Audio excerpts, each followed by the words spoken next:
여러분 반갑습니다. 마태복음 말씀 묵상 시간입니다. 우리는 지금 산상수훈을 살펴보고 있는 중입니다. 산상수훈은 마태복음 5장에서 7장까지입니다. 어제 말씀을 드렸던 것은 산상수훈 팔복에 관한 말씀이었습니다. 여러분 어제 제가 팔복에 대한 키워드 두 가지가 있다고 말씀을 드렸죠. 무엇입니까? 그것은 천국과 의입니다. 하나님께서 우리에게 이렇게 말씀하십니다. 심령이 가난한 자, 또 애통하는 자, 온유한 자, 또 의를 갈구하는 자, 의를 위해서 핍박을 받는 모든 자, 그들에게 천국이 선물로 주어질 것이다. 그렇게 말씀을 합니다. 복 중의 복은 바로 천국입니다. 이것은 단지 심령 천국이 아니라 하나님의 통치가 이 땅에 이루어진다 하는 것입니다.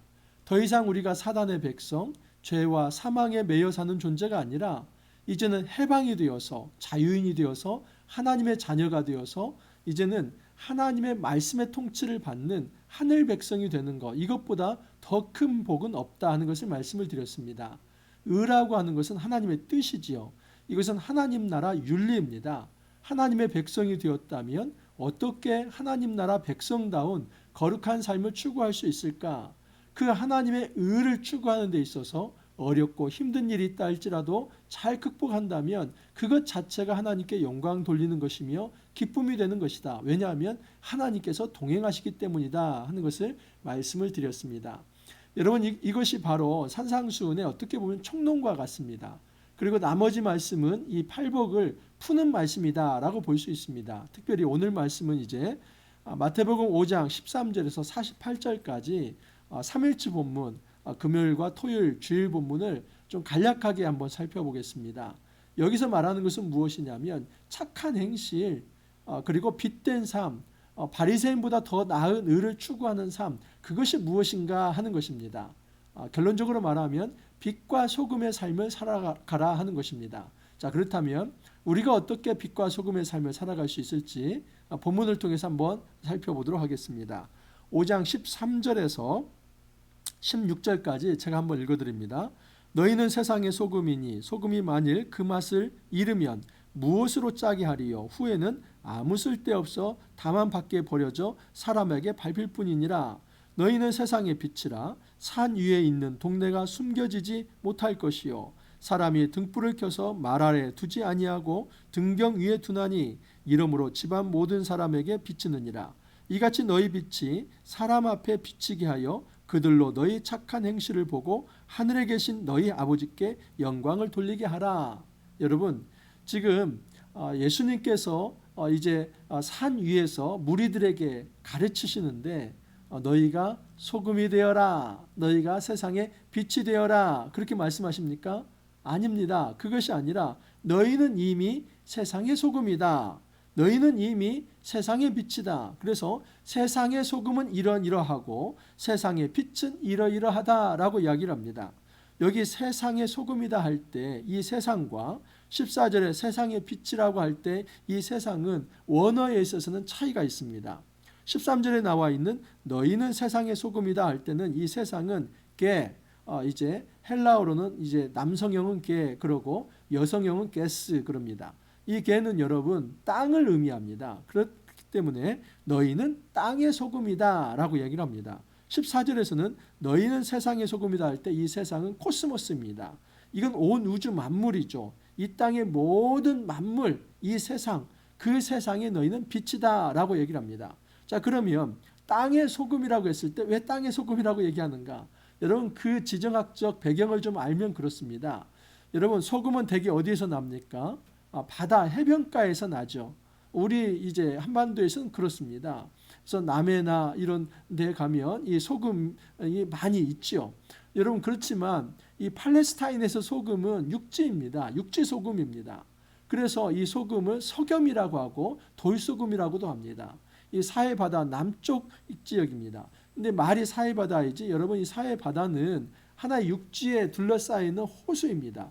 근데 이 갈릴리 호수로부터 내려오는 그 요단강을 따라서 내려오는 물이 어디에 고이게 되냐면 데드씨 이 사해바다에 고이게 됩니다. 그래서 이 사해바다는 여러분 더 이상 밑으로 물이 흘러가지 않기 때문에 거기서 고이게 되고 거기에 나오는 이 침전물들이나 그 주변에 있는 이 돌에서 나오는 이제 소금이 돌소금, 석염입니다. 근데 이 소금은 이 돌소금은 어떤 형상을 가지고 있냐면 염화나트륨 플러스 불순물입니다. 그래서 보면은 하얗게 되어 있지만은 그 염화나트륨이 다 빠지면 그것은 돌덩이나 마찬가지입니다. 그래서 지금 여기에 보면은 너희가 맛을 잃으면 그 소금은 밖에 버리어 밟힐 것이다. 마치 그냥 이것은 돌이나 마찬가지이기 때문에 사람들이 그것을 어떤 지붕에 뿌린다든지 그래서 어떤 이제 지붕이 무너지지 않도록 단단히 밟아서 그렇게 한다든지 길가에 뿌린다든지 그렇게 합니다. 여러분 지금 여기에 이 소금이라고 하는 것은 이것은 굉장히 독특한 어떤 존재다 하는 것을 말을 합니다. 여러분 이 세상의 이 맛들 예를 들어서 단맛, 신맛 이런 것들은 다양한 것으로 맛볼 수 있습니다. 예를 들어서 뭐 단맛 같은 경우 과일을 통해서도 또는 석청을 통해서도 그렇게 맛볼 수 있지 않습니까? 또는 신맛, 뭐 어떤 식초를 통해서도 또는 어떤 과일을 통해서도 맛볼 수 있습니다. 근데 오직 이 짠맛만큼은 소금 외에 염화나트륨 외에는 이 짠맛을 낼 수 있는 게 없습니다. 그래서 이것을 그대로 가져 쓴 것입니다. 너희는 땅의 소금이다 하는 것은 매우 독특한 존재가 제자다라고 얘기를 합니다. 여러분 산상수훈의 이 말씀의 청취 대상이 누구인지 압니까? 물론 여러분 예수님이 이 모든 무리에게 말씀을 합니다. 하지만 예수님께서 처음에 이 말씀을 할 때 너희라고 얘기를 하지만 나중에 가면 그라고 또 얘기를 합니다. 이 말씀은 무슨 얘기냐면 지금 모여있는 이 무리들을 향해서 이 말씀을 듣는 그 사람이 제자가 될 것이다 라고 얘기를 합니다. 우리는 제자가 태어난다고 생각합니다. 아니 그렇지 않습니다. 제자는 예수님에 의해서 부름을 받고 그리고 만들어집니다. 다시 말해서 부름받는다는 것은 믿음에 반응하지 않는다면 제자가 될 수 없습니다. 지금 너희는 소금이다 하는 것은 제자의 독특성을 얘기합니다. 너희는 세상 사람들과 완전히 다른 구별된 존재로서 짠맛을 내는 존재다 하는 것입니다. 여기 소금을 가지고 뭐 여러 가지 많은 얘기를 합니다. 소금은 부패를 방지한다. 근데 여러분 여기에 이 본문 속에서 부패 방지한다 이런 의미가 전혀 들어있지 않습니다. 중요한 것은 짠맛을 내는 겁니다. 짠맛은 오직 소금만이 내기 때문에 너희들은 이 세상에서 제자로서 정말 제자다운 맛을 드러내고 살아가라. 구별된 거룩한 삶을 살아가는 존재가 바로 제자이다. 그것을 이야기하기 위해서 너희는 세상의 소금이다. 이렇게 얘기를 한 겁니다. 또한 14절을 보면 너희는 세상의 빛이라 산 위에 있는 동네가 숨겨지지 못할 것이요. 빛이 비춰지면 어떻게 됩니까? 산 위에 있는 모든 동네도 다 드러나게 되어 있습니다. 여러분 어둠의 빛을 이길 수는 없는 것입니다. 지금 예수께서 이 땅에 생명의 빛으로 오셨고 예수님께서는 제자들을 불러 모아서 너희들도 빛이 되라고 말씀을 합니다. 물론 제자들 자체에서 스스로 발광체가 되는 것은 아닙니다. 그것이 아니라 지금 예수님이라고 하는 이 빛을 이제 전해주는 그 빛을 반영해주는 그런 존재로서의 빛의 삶입니다. 빛의 근원은 하나님입니다. 여러분 생명의 근원도 하나님이고 말씀의 근원도 하나님이고 빛의 근원도 하나님입니다.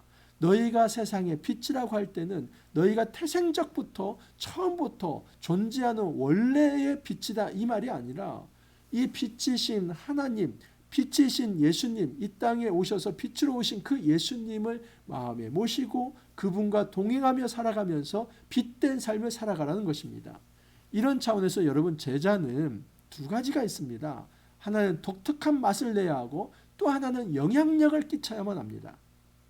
소금이 짠맛을 내듯이 빛이 어둠을 물러나가게 하듯이 이 세상에 선한 영향력을 끼칠 수 있는 존재가 바로 제자다라고 얘기를 합니다. 그러면 그 제자 역할을 하지 못한다면 어떻게 됩니까? 이 소금이 만약 맛을 잃어버리면 어떻게 됩니까? 밖에 버리워져서 세상 사람들이 밟아버립니다. 여러분 교회도 마찬가지입니다. 이 교회가 교회다운 맛을 내지 못한다면 세상 사람들이 교회를 조롱하고 모욕하고 무시하고 밟습니다. 실제로 그렇지 않습니까? 그것은 세상의 문제도 있지만은 이 교회가 자정력을 잃었기 때문이기도 합니다. 교회가 소금의 소금다운 맛을 내지 못하기 때문에 그렇게 밟히는 것입니다. 빛다운 빛을 드러내지 못하기 때문에 그렇게 어둡게 살아가는 것입니다. 어떤 사람도 여러분 이 빛을 등경 위에 놓지 밑에다 놓고 말을 그 위에다 덮어버리는 경우는 없습니다. 여러분 예전에 쌀가게에는 되가 있고 말이 있습니다. 이 말은 되게 한 8kg 정도 됩니다. 그리고 이제 되는 한 2, 3kg 됩니다. 그래서 이 말이라고 하는 것이 나무로 만든 건데 둥글게 되어 있습니다. 그래서 원통형의 어떤 이 바스킷이다라고 생각하면 좋습니다. 근데 그 어떤 이 원통형의 이 바스킷을 이 촛불을 켜놓고 거기다 덮어버리면 어떻게 됩니까? 산소가 부족하니까 촛불은 꺼져버리게 되죠. 그렇기 때문에 어떤 사람도 이 등불을 켜놓고 그 말로 덮는 경우는 없습니다. 말 아래에 놓는다는 것은 덮어버린다는 겁니다. 그러면 불은 꺼져버립니다. 여러분 반드시 등불은 등경 위에 놓습니다. 그래서 온 세상을 밝히는 것입니다. 제자들에게 하는 이야기는 너희는 빛이 되어야 한다. 또는 소금이 되어야 한다. 뭐뭐 해야 한다. 당위를 얘기하는 것이 아니라 예수님을 영접하고 예수님을 믿음으로 받아들인 자는 이미 너희들은 세상의 빛이고 이미 너희들은 세상의 소금이다. 그러면 소금처럼 짠맛을 내야 하는 그런 영향력을 끼쳐야 하고 빛처럼 진짜 어둠을 이제 물리칠 수 있는 그런 영향력 있는 삶을 살아가야지 말 아래에 숨어서 빛을 감춰버리고 또 맛을 다 잃어버린 어떤 돌이 되어서 사람에게 짓밟히는 그런 존재가 되어서는 안 된다는 것입니다. 그렇기 때문에 우리가 빛과 소금의 삶을 살아간다는 것은 엄청난 얘기입니다. 이것은 내가 그리스도인으로서 말씀을 잘 받고 기쁨을 가지고 희락을 누리며 골방에서 하나님을 즐거워하고 여기에서 그치는 것이 아니라 이 골방의 영성이 세상으로 나아가서 세상에서도 사람들이 예수 믿는 사람은 뭐가 다르다. 예수 믿는 사람들에게는 뭐가 다른 품성이 있고 세계관이 다르고 달리 살아가는 모습이 있다. 정말 저 모습을 한번 본받고 싶다. 그렇게 말할 정도의 빛된 삶을 살아가야 하는 것입니다. 소금의 역할을 하는 것입니다. 그래서 주님은 이렇게 얘기를 합니다. 내가 이 땅에 온 것은 율법을 폐하러 온 것이 아니라 율법을 완성하기 위해서 왔다라고 말씀을 합니다. 17절을 보면 내가 율법이나 선지자를 폐하러 온 줄로 생각하지 말라. 폐하러 온 것이 아니요 완전하게 하려 함이라. 완전하게 한다는 것은 성취한다는 것입니다. 율법에는 율법의 정신이 있습니다. 근데 그 율법의 정신은 다 온데간데 없고 그 율법의 문자만을 형식적으로 지킨다면 그것은 율법주의자가 됩니다. 이거 잘하는 사람들이 바리새인들입니다. 바리새인과 서기관들 그들은 율법주의자들이고 율법학자들입니다. 하지만 정작 문자적으로 율법은 지키면서 율법 안에 있는 내용은 실천하지 않습니다. 그 율법의 정신을 실천하지 않습니다. 그래서 예수님께서는 구약의 모든 율법을 내가 성취하러 오셨다. 예수님이 어떻게 성취하실까요? 예수님은 십자가와 부활을 통해서 율법의 모든 정신을 성취합니다. 여러분 율법의 모든 정신은 사랑입니다. 그 사랑을 예수님께서 십자가 위에서 성취하신 것입니다. 예수님이 하나님의 아들로 이 땅에 오셨지만 자기의 권리를 주장하지 않고 정말 이 땅에서 죄가 있고 또 죽음의 그림자에 사는 그 자들을 위해서 예수님이 손수 하나님의 아들이지만 자기 몸을 들여서 이 땅의 모든 불쌍한 자들에게 생명을 주셨습니다. 이게 사랑이지 않습니까? 그렇기 때문에 예수님은 자기 몸을 들여서 이 사랑을 통해 율법을 완성하신 것입니다. 18절 이하에 보면 그래서 함부로 율법을 우리가 폐해서는 안 됩니다. 진실로 너희에게 이르노니 천지가 없어지기 전에는 율법의 1.1획도 결코 없어지지 아니하고 다 이루어리라. 여러분 이 율법이 무엇입니까? 구약 성경이죠. 좁게는 토라 이제 이 모세 오경을 이야기하고 그 모세 오경과 선지자를 말하기 때문에 더 넓게는 구약 성경 전체입니다. 구약 성경 전체는 1.1획도 없어져서는 안 됩니다. 어떤 사람은 이렇게 말합니다. 우리가 율법으로 구원받는 게 아니라 예수를 믿음으로 구원받기 때문에 구약은 보면 안 된다. 신약만 봐야 한다. 여러분 그건 신학도 아니고 아무것도 아닙니다. 정말 그것은 신학의 시옷자도 시작을 못한 것입니다. 구약이 없이 어떻게 신약이 있을 수 있습니까? 그리고 이 신약에 예수님께서 율법을 완성하셨다는 것은 구약이 없어도 된다는 것이 아니라 오히려 그 구약에 나타난 율법의 정신을 가지고 살라는 것입니다. 어떻게요? 예수님을 믿음으로써 성령이 임재하면 성령의 능력으로 그 모든 말씀을 실천할 수 있는 힘을 하나님께서 주시겠다는 것. 이것이 산상수훈의 말씀입니다. 많은 사람들은 오해를 합니다. 목사님, 산상수훈을 어떻게 문자적으로 지킬 수 있습니까? 왼뺨을 치면 오른뺨을 돌려대고 오른뺨을 치면 왼뺨을 돌려대고 오리를 가자 하면 십리를 가. 어떻게 인간이 그렇게 살 수 있습니까? 아니요, 살 수 있습니다. 우리가 100% 완벽하게 이것을 실천하지 못한다 할지라도 정말 이타적으로 그리고 남을 위해서 내 자신을 희생해서 다른 사람이 이롭게 하는 그 삶을 분명히 살아갈 수 있고, 주님은 그것이 산상수훈의 말씀이라고 합니다. 이 모든 것은 사랑입니다. 이것은 구약의 율법을 완성하는 성취하는 삶인데, 이것을 이 윤리를 예수님께서 다 이루셨기 때문에 우리는 예수님을 믿음으로 믿는다고 고백만 하면 그 모든 것은 다 안 지켜도 된다. 이런 식으로 산상수훈을 가르치는 사람들이 있습니다. 빵점입니다. 절대 거기에 미혹되지 마십시오. 산상수훈은 예수님께서 다 이루신 말씀이기 때문에 우리는 이 도덕과 윤리적으로 행할 필요가 없고, 예수님을 믿기만 하고 이것은 그냥 우리가 이제 어떤 좋은 말씀으로 인식하면 된다. 우리는 도저히 지킬 수 없는 거다. 아니요, 그렇지 않습니다. 산상수훈 말씀은 지키라고 주신 말씀입니다. 예수님을 믿었다면 이제 성령의 능력으로 우리가 완벽한 삶을 살라고 하는 것이 아니라 믿음의 삶을 살라고 하는 것, 이것이 산상수훈의 요구사항입니다. 보십시오. 20절을 보면 19절입니다. 그러므로 누구든지 이 계명 중에 지극히 작은 것 하나라도 버리고 또 그같이 사람을 가르치는 자는 천국에서 지극히 작다 일컬음을 받을 것이요, 누구든지 이를 행하며 가르치는 자는 천국에서 크다 일컬음을 받으리라. 천국에서 작다는 것은 천국 백성이 아니라는 겁니다. 천국에서 크다는 것은 그가 천국 백성이라는 것을 이렇게 이야기하는 겁니다. 어떻습니까? 계명 중에 지극히 작은 것 하나라도 버리는 자는 천국 백성이 될 수 없다는 겁니다. 더 심각하게 20절에 이렇게 얘기합니다. 내가 너희에게 이르노니 너희 의가 서기관과 바리새인보다 더 낫지 못하면 결코 천국에 들어가지 못하리라. 그 당시에 이 말씀을 들은 사람들은 놀라 자빠졌을 것입니다. 왜냐하면 여기 서기관과 바리새인보다 율법을 더 잘하는 사람은 없습니다. 이 사람들 율법 학자들입니다. 율법주의자들입니다.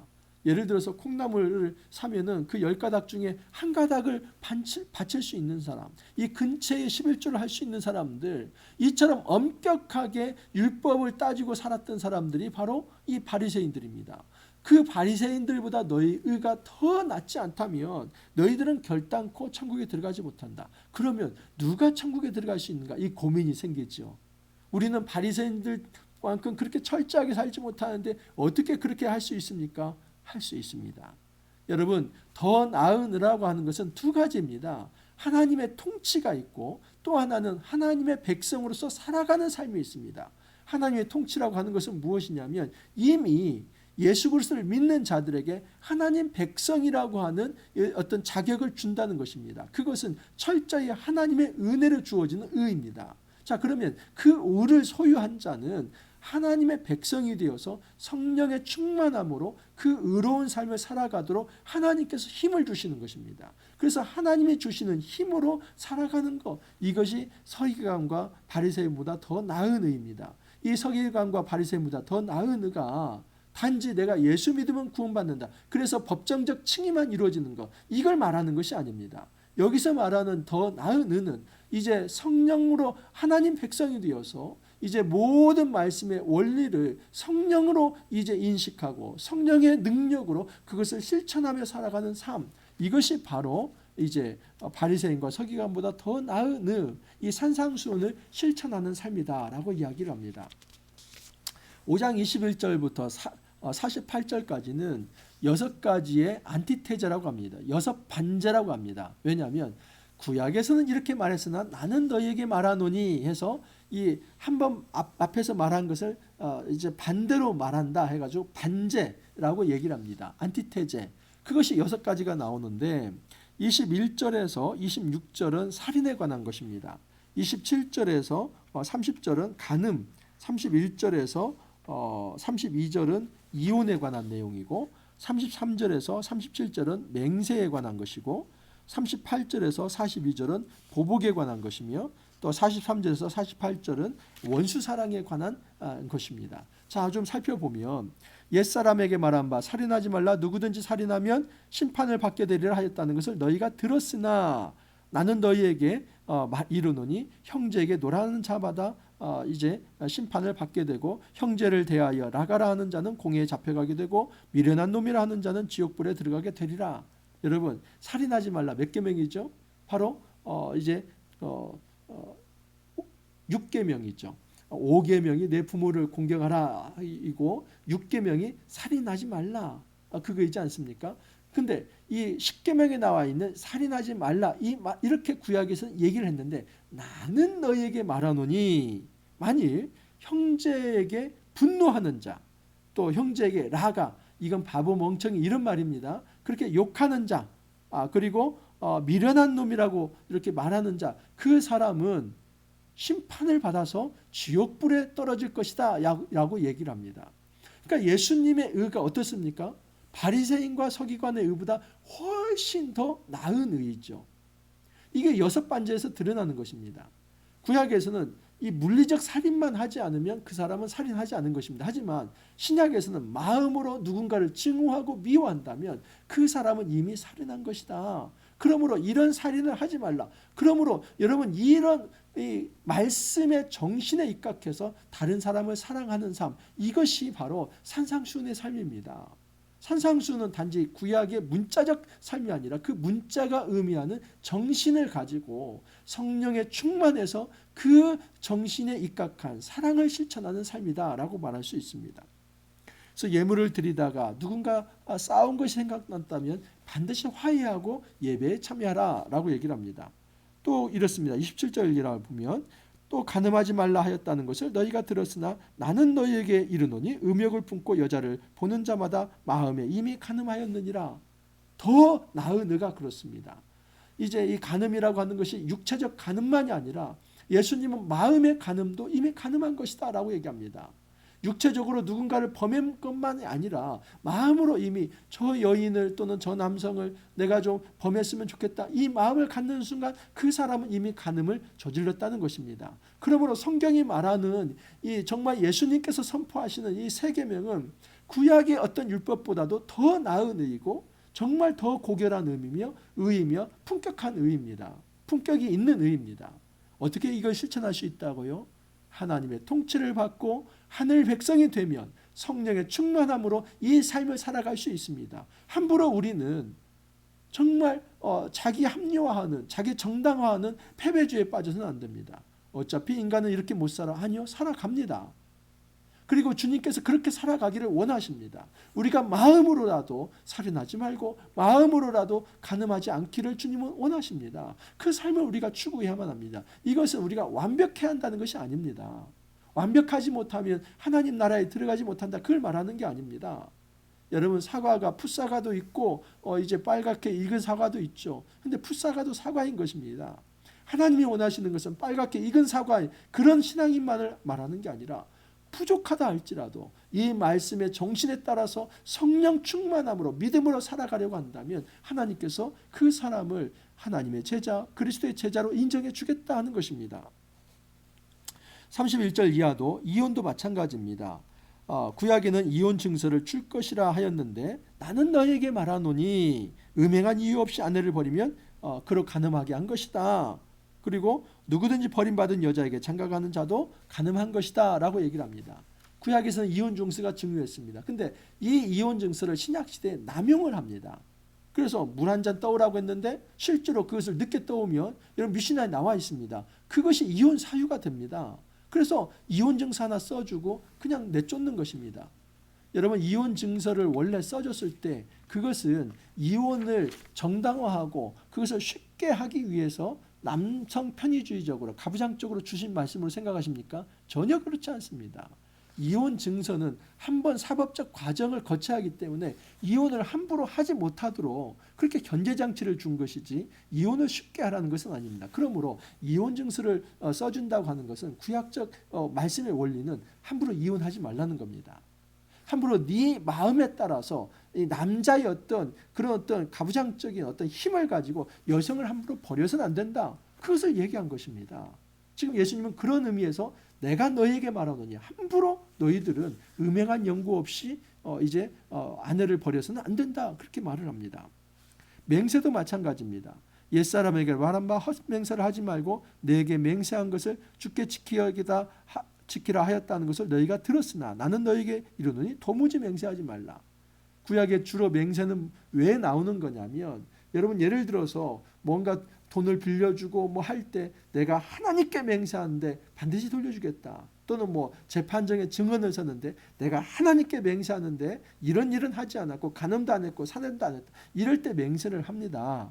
근데 예수님께서 말씀하시는 것은 뭐냐면 함부로 하나님의 이름을 도용해서 하나님의 이름을 망령되게 하지 말라는 겁니다. 그냥 있는 사실만을 그대로 얘기하는 겁니다. 하나님 빼고.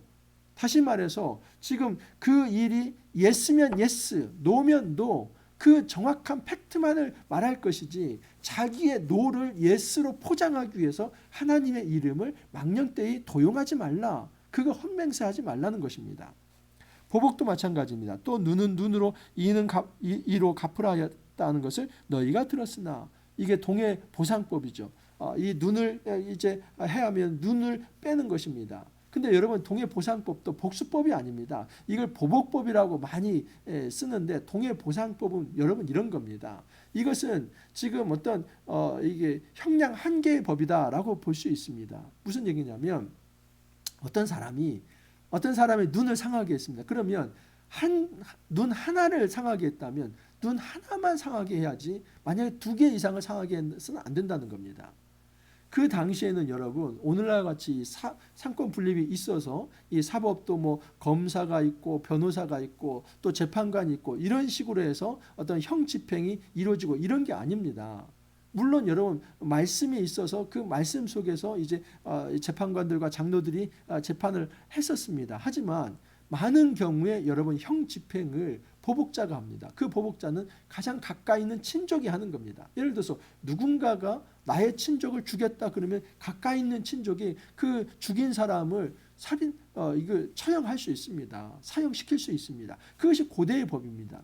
그런 어떤 상황 배경 속에서 함부로 너희들은 지금 조금 예를 들어서 나를 약간 신경질 나게 한 거 그걸 가지고 뺨을 때려버리고 또는 나를 조금 상처나고 어떤 상처가 조금 있는 거 피 좀 난 걸 가지고 뼈를 부러뜨리고 이런 식으로 하지 말라. 이것은 형량 제한의 법칙입니다. 그러므로 이것은 여러분 예수님께서 이렇게 말씀을 합니다. 오히려 보복하지 말라. 이 정도가 아니라 내 오른편 팜을 치거든 왼편도 돌려대라. 다시 말해서 어떤 보복도 하지 말라는 것입니다. 이것은 여러분 폭력 쓰지 말라는 겁니다. 이것은 무저항이 아닙니다. 우리는 이 산상수훈을 비폭력 무저항이라고 함부로 그렇게 얘기를 합니다. 여러분 이게 무저항입니까?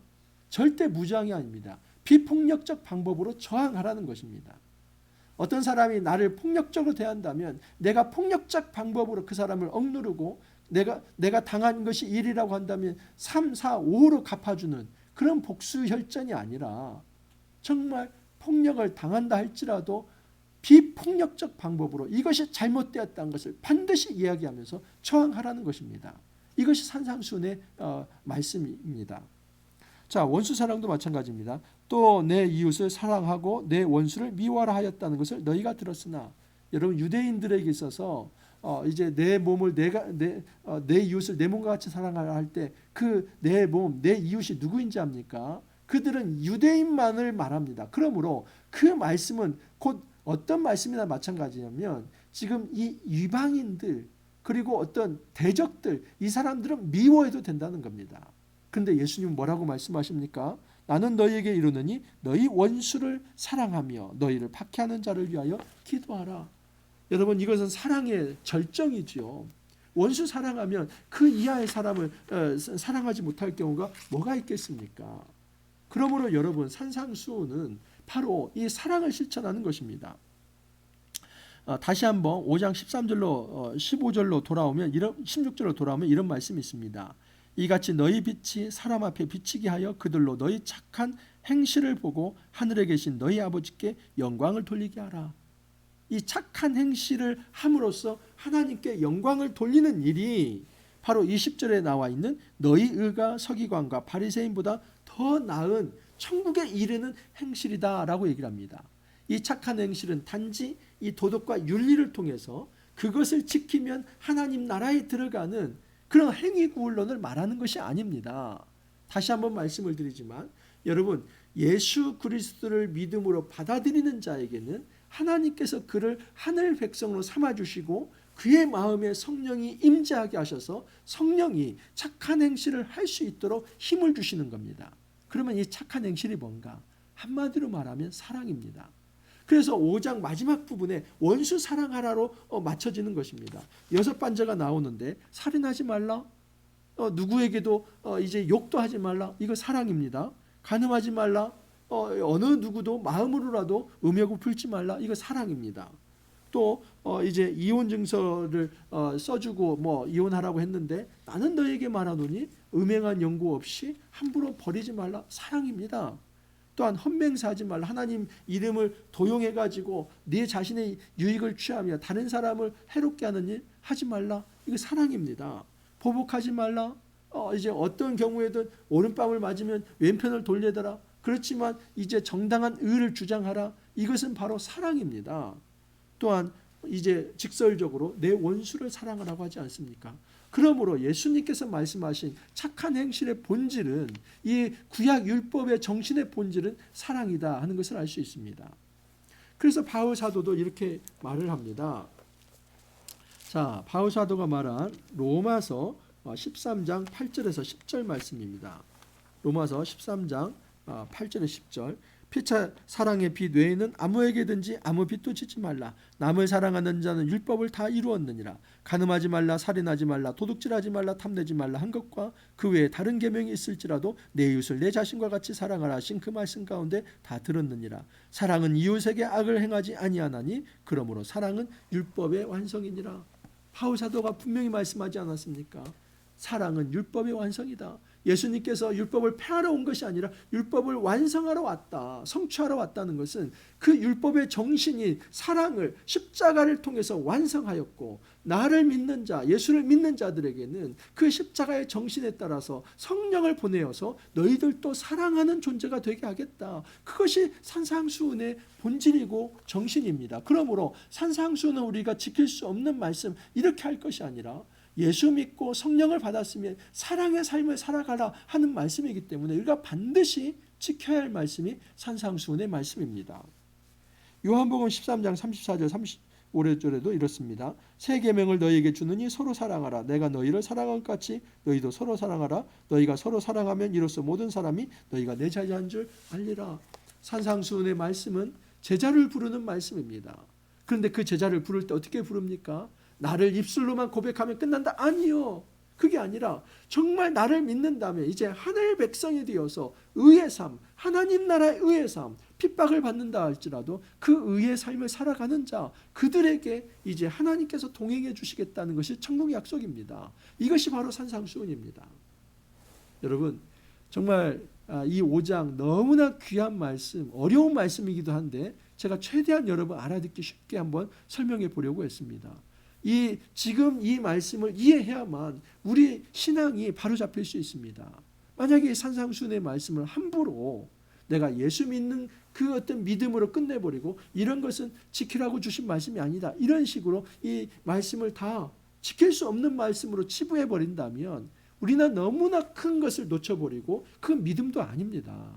주님이 우리에게 원하시는 믿음은 내가 신앙 고백을 하면서 하늘 백성이 되고, 그리고 예수 그리스도 안에서 성령 충만함으로 이 착한 행실을 하는 것, 다시 말해서 말씀의 통치, 이 사랑을 실천해 가는 것, 하나님을 사랑하고 이웃을 사랑하는 삶을 살아가는 것, 이것이 바로 산상수훈의 핵심 말씀입니다.